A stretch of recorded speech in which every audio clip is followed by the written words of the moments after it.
Olá, meus amigos, muito bom dia, Deus abençoe abundantemente todos aqueles que creem. Quem crê tem o direito de ser abençoado. Por gentileza, deixa-me tirar aqui aqueles comentaristas indigestos. Quem crê, quem crê tem o direito de ser abençoado. Quem crê tem o direito de ser a própria bênção. Quem crê parece fácil quando a Bíblia fala, quando Jesus disse: ide por todo mundo, pregai o evangelho a toda criatura. Quem crer e for batizado será salvo. Parece que ser salvo é uma coisa assim simples, fácil, mole. Não é. Não é porque Deus dificulte a salvação. Nada disso. Mas Ele, na sua infinita misericórdia, nos dá um exemplo clássico de crença que faz a diferença. Ele nos dá exemplo. Então, você, por exemplo, vê muitas pessoas que dizem crer em Jesus, crentes em Jesus, que dizem ser cristãs, mas fracassadas. Fracassadas na constituição da família, fracassadas na sua vida profissional, fracassadas na sua saúde, fracassadas na sua fé, enfim, mas elas continuam dizendo eu creio. Nós vamos ver então hoje o que faz a diferença na vida da pessoa que verdadeiramente crê no Senhor Jesus. Você vai ver a diferença entre aqueles que creem daqueles que dizem crer, mas não creem. Olha só, você pode encontrar esse texto lá em Romanos. O apóstolo Paulo fala da crença, da verdadeira crença, que envolve o sacrifício. Envolve o sacrifício, não é de graça. Se fosse de graça, esse mundo seria um mar de rosas, mas não é. Diz o texto sagrado que creu Abraão em Deus, e isso lhe foi imputado, quer dizer, atribuído como justiça. Olha só, por favor, preste atenção. Abraão creu em Deus e por conta dessa crença, desse tipo de crença, lhe foi imputado como justiça, quer dizer, lhe foi atribuído como justiça. Ele foi considerado justo, é isso aí. Em outras palavras, Abraão creu em Deus e por conta dessa crença, ele foi considerado justo. Que quer dizer o seguinte, que a fé, a crença, de acordo com Abraão, de acordo com a crença abraâmica, ela faz a pessoa ser justa, justificada, perdoada, imputada. Ela não tem mais culpa diante de Deus. Lhe foi imputada a justiça, porque ela creu em Deus, ou ele creu em Deus. Ora, isso aqui, minha amiga e meu amigo, faz uma enorme diferença na vida das pessoas. Por quê? Porque quando você lê sobre Abraão, quando você vê Abraão, quando você estuda ou lê a história de Abraão, inclusive nós vamos agora entrar na fase de Abraão, Sara, você vai ver que Abraão não creu teoricamente, que é o que acontece.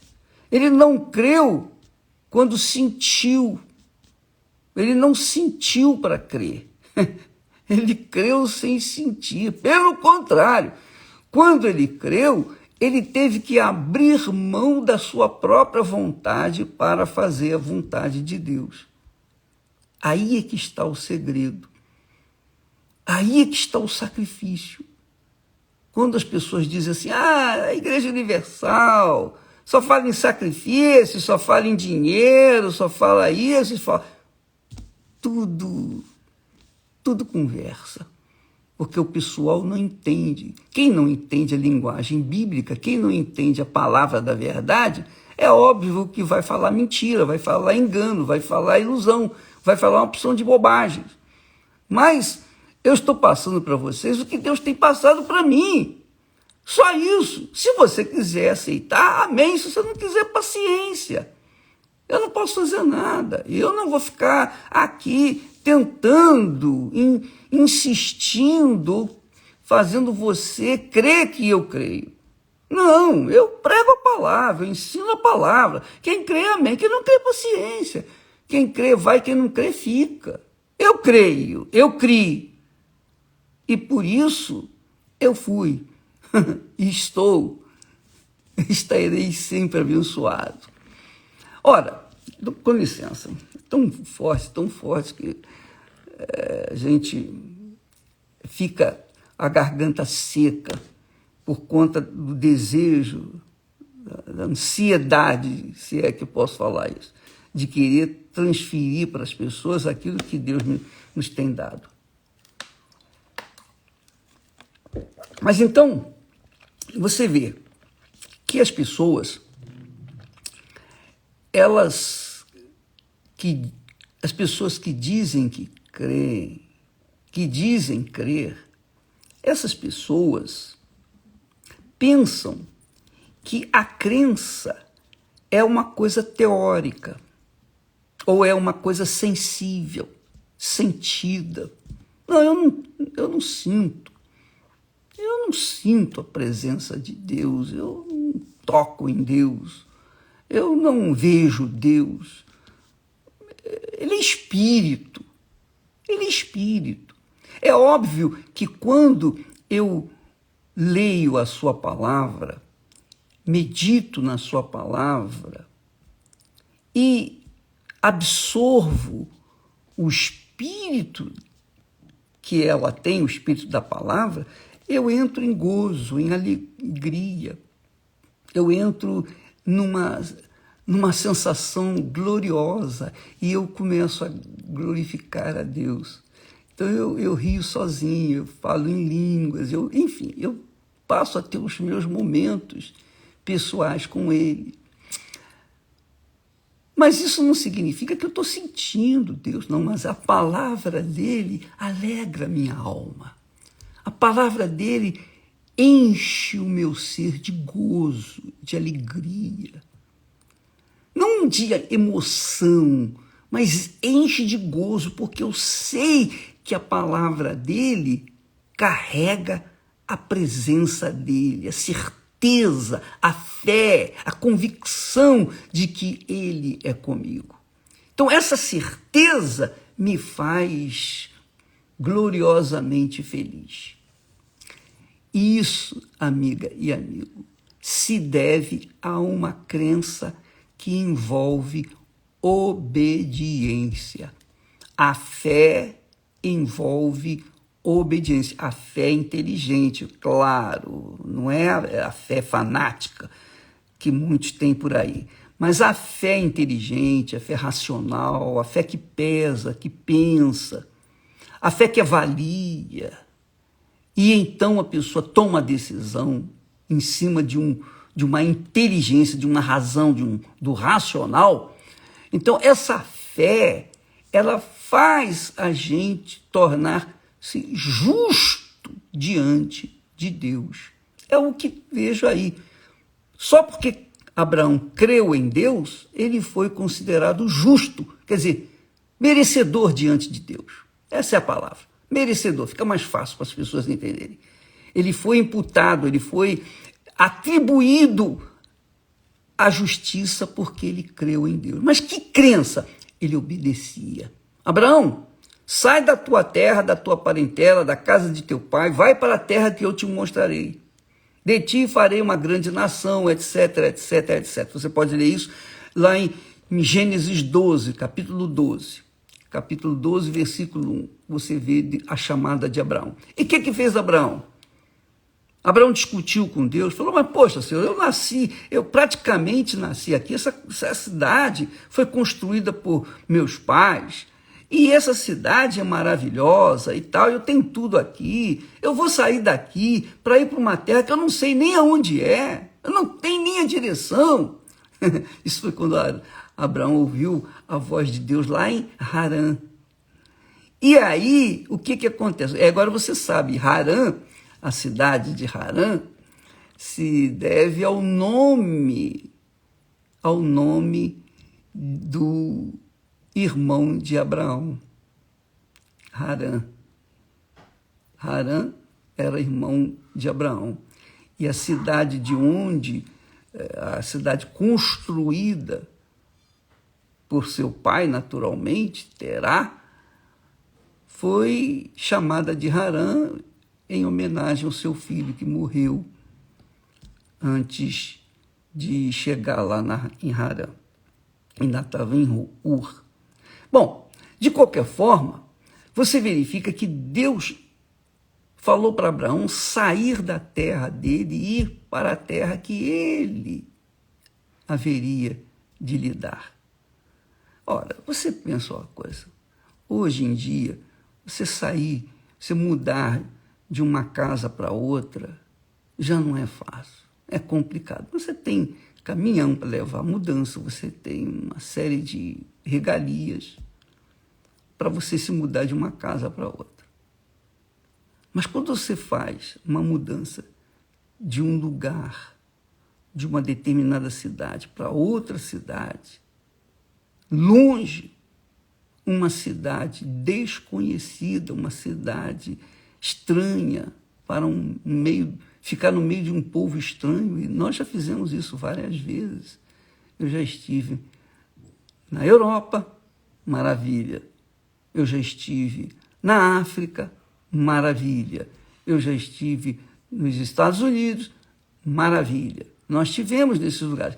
Em cada lugar que nós moramos, nós tínhamos que fazer mudanças. E complicado, você sabe. As crianças sofreram as consequências na escola por causa... A gente não ficava parado. Nós sofremos, todos sofremos. Mas tínhamos o privilégio de viajar de avião.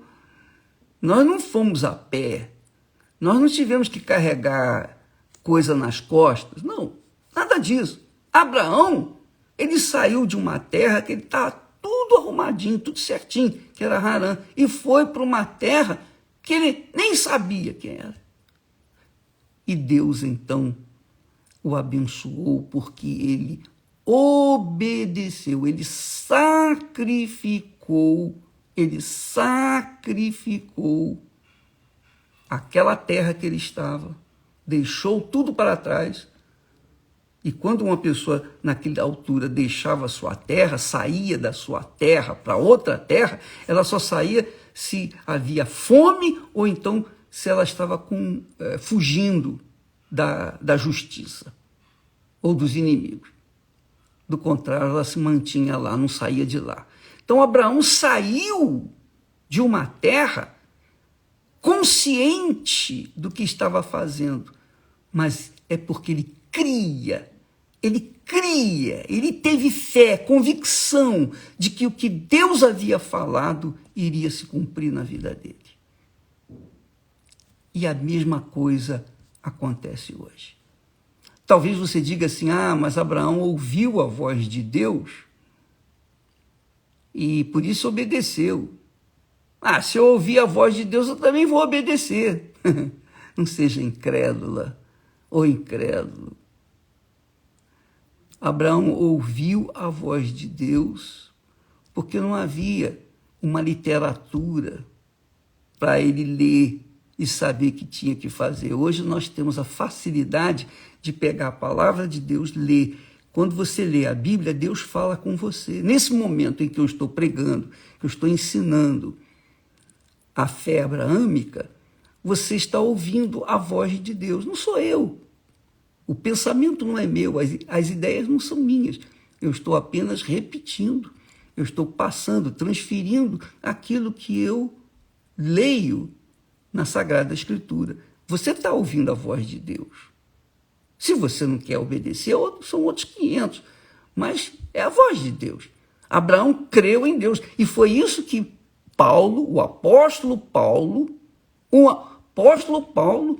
ensinou na sua época, mostrando que a crença em Deus envolve muito mais do que teoria. Você tem que praticar, você tem que obedecer. E para você obedecer, você tem que sacrificar. Não há como você obedecer sem sacrificar. Para você obedecer, você tem que sacrificar. Ainda que seja uma mínima coisa, você obedecer, você tem que sacrificar a sua própria vontade. Quanto mais Abraão sair da terra dele e ir para uma terra estranha. Então, amiga e amigo, por favor, entenda. Se você crê em Deus, mas você não obedece à palavra dele, a sua fé é fútil e inútil. A sua fé é vã. A sua fé é fantasiosa. Isso se chama fanatismo. Você crê sem ter consciência do que você está fazendo. Você crê como a pessoa que está vendo paisagem, tem aquela cara de paisagem. Muitas pessoas creem assim, creem como cara de paisagem, ficam olhando. Muito forte isso. Mas essa é a realidade. A gente tem que obedecer. A gente tem que obedecer. E as pessoas não querem obedecer. As pessoas querem continuar reinando em suas vidas e não querem abrir mão do reinado de suas próprias vidas. Não querem se submeter sendo rainhas ou reis, mas obedecendo a palavra de Deus. Por isso, são pessoas que carregam sofrimento, frustrações, inclusive da fé, porque não querem obedecer, não querem se submeter, se sujeitar a ouvir e obedecer a palavra de Deus. Essa é a realidade. Ou não é? Fala a verdade. Por exemplo, no casamento, você casa com alguém. Se você não sacrificar por esse alguém e vice-versa, esse casamento não vai dar certo. Não tem como dar certo. É impossível dar certo. Se vocês dois não entrarem num acordo de um submeter-se ao outro, não vai haver casamento. Vai casar, vai descasar, vai casar, vai descasar. E aí vai ser infeliz. Por quê? Porque optou em seguir do seu próprio jeito aquele casamento. Casamento é uma união pacífica, uma união entre duas pessoas. E tem que haver um sacrifício, um fazer pelo outro o que espera que o outro faça por si. Então, esse é o segredo do casamento, segredo que exige sacrifício.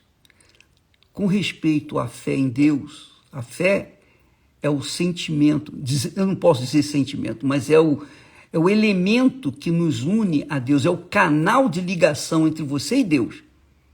Para você ter comunhão com Ele, para que Ele possa falar e você possa ouvir, para que Ele venha falar e você possa ter ouvidos para ouvir e ser abençoados pelas suas palavras, você tem que obedecer. E para obedecer, você tem que sacrificar. Porque Ele sacrifica. Jesus continua sacrificando por nós. o Espírito Santo sacrifica por mim. É isso mesmo. Ele tolera o meu eu, o meu jeito de ser, minhas falhas, minhas fraquezas. Ele me tolera, porque eu não sou perfeito. Ele sabe disso. Ele sabe que eu não sou perfeito. Então, mesmo assim, ele habita em mim. Mas ele habita porque por conta da fé. Ele habita por conta da entrega. Ele habita porque houve um sacrifício da minha vida. Ele habita porque eu criei no seu Filho Jesus. Eu aceitei os termos do nosso casamento, da nossa aliança. Então, o Espírito Santo, que é o que você está buscando, você está fazendo sacrifício, é ou não é? Você não está fazendo sacrifício? Está deixando de ler notícias, está deixando o mundo para trás. Você está mergulhando nos pensamentos de Deus. Você está fazendo sacrifício. Por que você está fazendo sacrifício? Porque você crê. Se você não cresce, você não faria o sacrifício. Então, porque você crê, você faz o sacrifício. E essa crença que leva você ao sacrifício é a obediência. Você está obedecendo. Então é justo que você seja abençoada, que você receba o Espírito Santo. Então, essa fé é que faz a diferença em tudo na nossa vida. Eu posso não ter fé e eu não tenho fé para todas as coisas. Eu não tenho. Eu não sou aquele gigante da fé. Eu não tenho fé para ser curado disso, daquilo ou daquilo outro. Eu não tenho fé para ser curado de todas as coisas. Mas eu tenho fé na minha salvação, na salvação pelo meu Senhor Jesus Cristo. Eu tenho fé de obedecer a palavra de Deus. Eu não tenho, digamos, eu não sinto dificuldade, eu não tenho dificuldade para obedecer a palavra de Deus, porque eu creio nessa palavra. Eu creio de todo o meu coração. E por isso eu venho ensinando, pregando, enfim, orientando, procurando dar tudo que Deus me tem dado para aqueles que estão interessados em receber. Mas eu não tenho dificuldade para obedecer, para que eu possa ser beneficiado pela minha obediência. Você verifica, por exemplo, que Adão e Eva foram expulsos do jardim por conta da rebeldia. Eles não quiseram obedecer. E então, não obedeceram a Deus, mas obedeceram ao diabo. E é assim, quando a gente desobedece a Deus, a gente obedece o diabo. Quando a gente obedece a Deus, desobedece o diabo. É assim. Quando você está diante de Deus, você tem as costas para o diabo. Quando você tem as costas para Deus, você está diante do diabo. É assim que funciona. Então, a obediência à palavra de Deus é o puro ato de crença, de fé, que faz da gente pecadores justos diante de Deus. Somos considerados justos, justificados, limpos, inculpáveis diante de Deus por conta dessa fé obediente. Aprenda isso, pratique isso, para que você possa ser uma pessoa que venha viver por toda a eternidade com Deus. Tá bom? Deus abençoe em nome do Senhor Jesus. Amém.